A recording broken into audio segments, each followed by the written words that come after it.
Chị nói chị bé là một ta cho lúc trong nhà trong cô bây giờ mùa hậu là cái nào thì bé một đài đê nữa cho không nhiều nữa là nó chị mua tủ đê cũ thì tủ đê sẽ là suy tỏ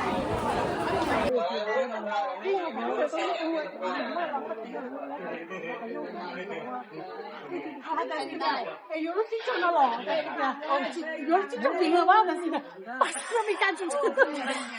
不要讲了。我没搞过了，是了，有了这种的。你想得过了，跟你说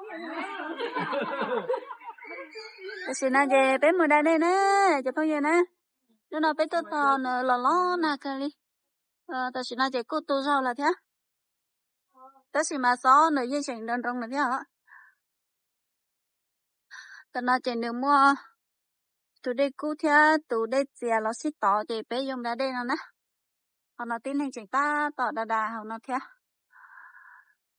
khách chơi nói chị nửa cô chạp lỡ nó chỉ cho đi xa chậu chi đi lúc tao nói gì là một là tao nói nè lúc nói thì lúc cho cả ta cho ta xin lỗi. Đây thì một là sát tiền nè đó có nó một nè có nó một nè họ đây nó một nè yes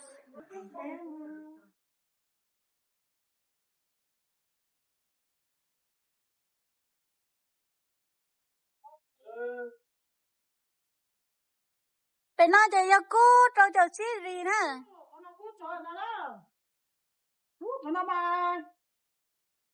Hana mà cho cái mà hay không? dạ cho cái đó bây giờ anh em cho mình đã đi cho nó này rồi.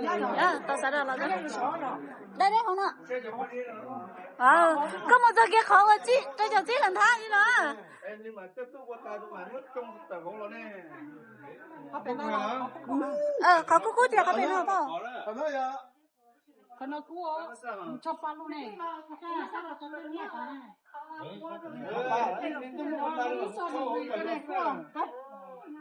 你摸就就有钱了，就那等到啊。这我还想就几了呗。接下来哈，这种就像我这个呢，last 呢有这个，把 ok sao chào chi nhá tao nó nè tao chào chi mà tao sao chào chi nhá tao nó nè nhá tao nó tao chào chi mà cũng cái là gì nữa cho nên một khéo nữa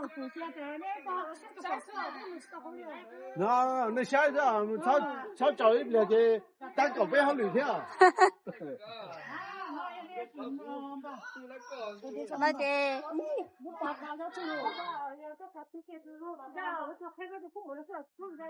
yeah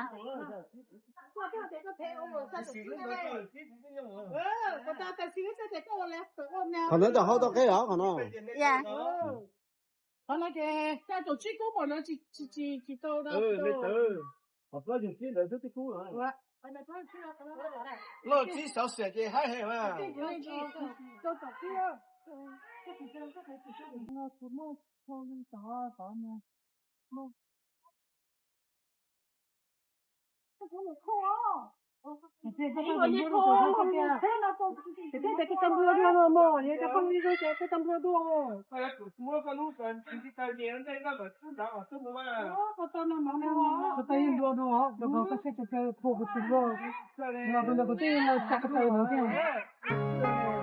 lúc bà mẹ mẹ là nó lúc từ từ này nè thì lúc nó hậu ra lúc cũng có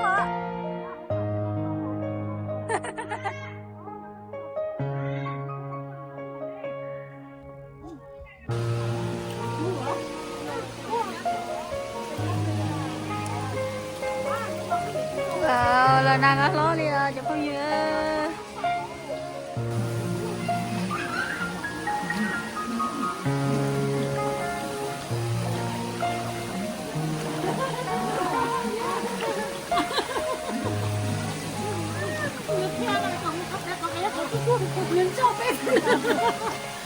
tôi chỉ có hả nhớ xong đấy xong bây giờ nhưng mà để nếu bạn đi cởi y luôn từ chỗ phá đi nè nhưng mà giờ bây giờ đã đến từ đây khu đây từ đây nó chỉ khu bọc phố không là ăn những người đi xa giờ chi rồi nên nó cứ cố tình hoạt động cái xe nó cho bây giờ đấy cho nên là từ từ nó đang nặng là chị là đen là khai sản là chị để ở trên cái giá để ở bên sau thì nó cái đấy là cho bây giờ đấy bán nó thì giờ bán thay khẩu nu chẳng thay là ở như thế ra đây đó ở đây giờ có giờ chi linh thay chứ để trâu lên thay hả nó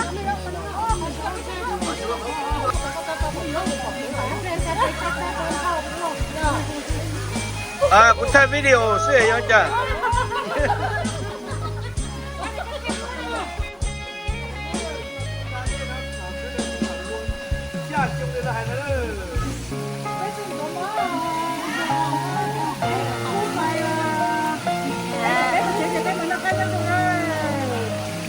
đây chú tự chơi hết được đó, chuyện đó hết. Sao nó chơi thứ chân cho ba, sao nó chơi cú chân cho ba đi nè.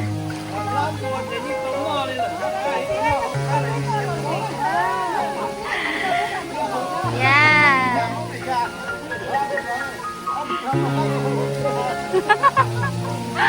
Ok, sao nó chơi luôn. Nó chơi nhật tí chứ, tí lâu tí luôn à. Đó nó chơi nhật lúc bà đây cũ này chẳng phải như đấy. Sau nó chơi nhật lúc bà đây từ tiền. Ở lúc nó là shit tổ cái chị. Còn nó chơi lì sò nữa.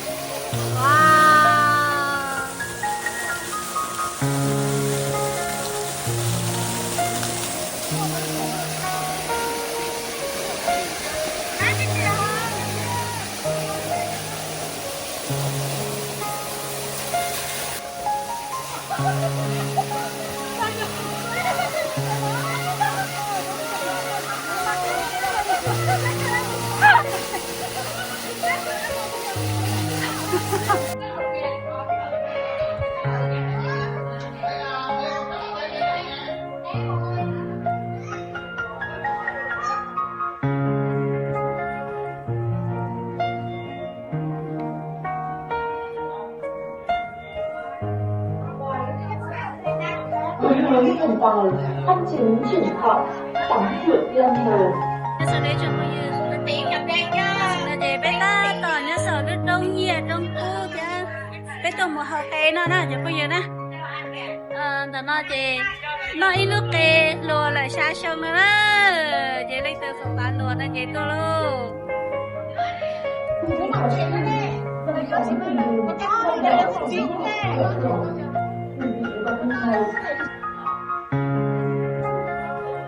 Ok, là bên một học cái luôn. Nhiều lúc nhiều hao nhiều nữa. Nhớ không nè. Bố cái nó nhiều lúc nhiều, ít thì hao luôn.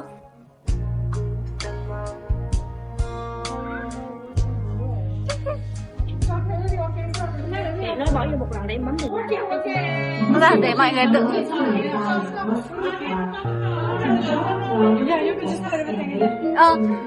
Cho tao thôi rồi. Ok.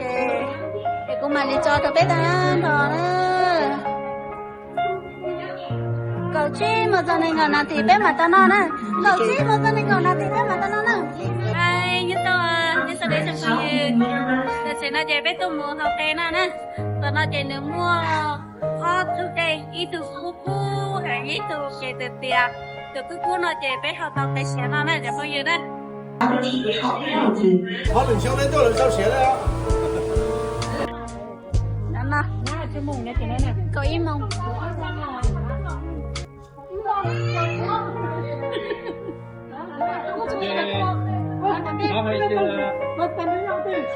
Nói lúc về yêu Lôi xa xong. bỏ xa xong rồi đó, để mấy nó lúc về chơi, mấy nó cũng có xong lo xong,但是嘛，就不管我不准备嘛，那先记住呢，OK， 俾咪做这，咪做办法这了，俾东家东，干你啊，冲了咯。Nhật nhẹ cho nhẹ chứ nhẹ chứ nhẹ chứ nó cái hồ nó cái cổ lông sò hồng chợ mua rồi để nó cổ lông sò nha cổ lông sò cu nó cái nào mà đó cái có thể nói do những cái gì bây giờ là họ đó cái nó bây con nó cái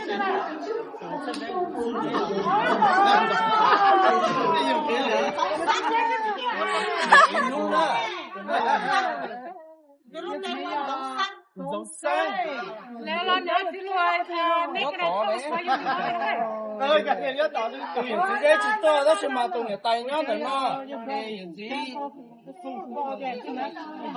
giống xanh cái à tụi giờ cái những gì giống xanh nhá tụi nó cái những cái con nó hết cái bé là nó ấy lúc cái là hay là cho dân là hay sẽ nói lúc cái bay ngồi xa trong đó sẽ bay nói lúc bay thì bay lột cột lốp xuống á, ok?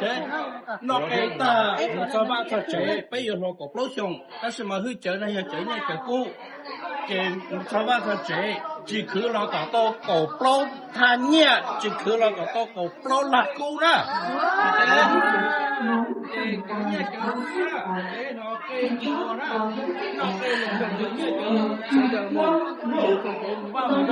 nó tôi là nó bên nó ta bên hậu ta bên lùa bên tây chú tây bên nó bên lùa của ta nè chỉ không nên chú không nhau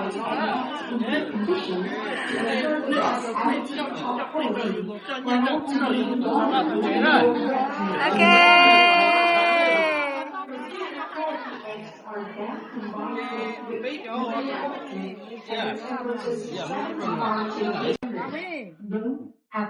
à merci beaucoup Lên nói thế có con nhẹ ta là lên nói thế có nên ta chứ tấm nu cho tạm chín mấy dạ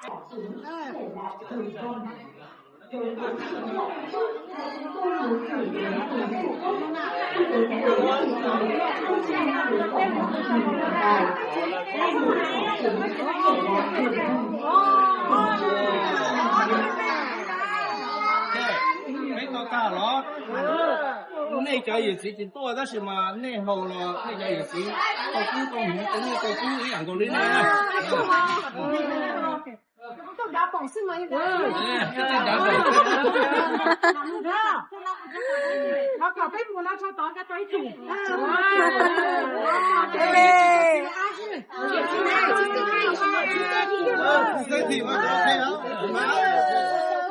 theo thế không chỉ có cuộc sống không cho cái cho cái họ là nó cái đúng là tôi phải dùng cái là lấy trang đây đây Lucia cái bảo là anh cái đó nên theo cái chỗ đó này khu được không đấy kiếm được cái khoa cái là cái đi là cho cái thằng nữa cái thời nó thấy nói gì ồ à đây là tới nó kia xuống này không cũng phải trong nó có thử cho nên cho sẽ chỉ cho rằng ta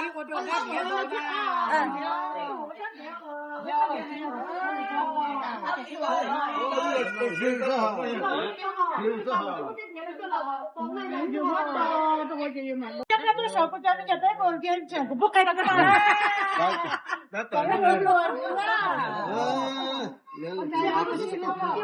ta tập lên mua tập lên mua sao cả mà cắt cho cho cắt con cái nó lên hộ cho họ cho mà sao cả cái xin nhà cái sao ít chả cái kia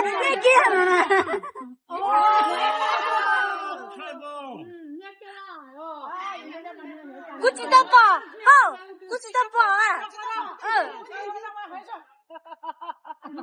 đó chẳng có chuyện phải thế vậy là cái đó bắt tôi mi cá sấu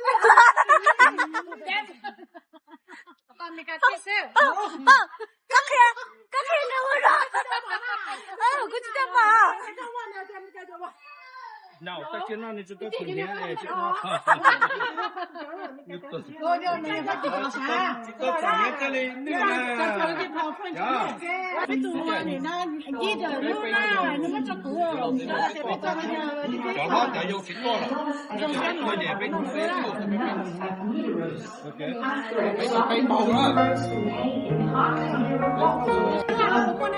mua mà cái này cho hot coffee ha cái gì đấy đó từ điên nó tao phong bá lúc lúc nhiều nhiều thứ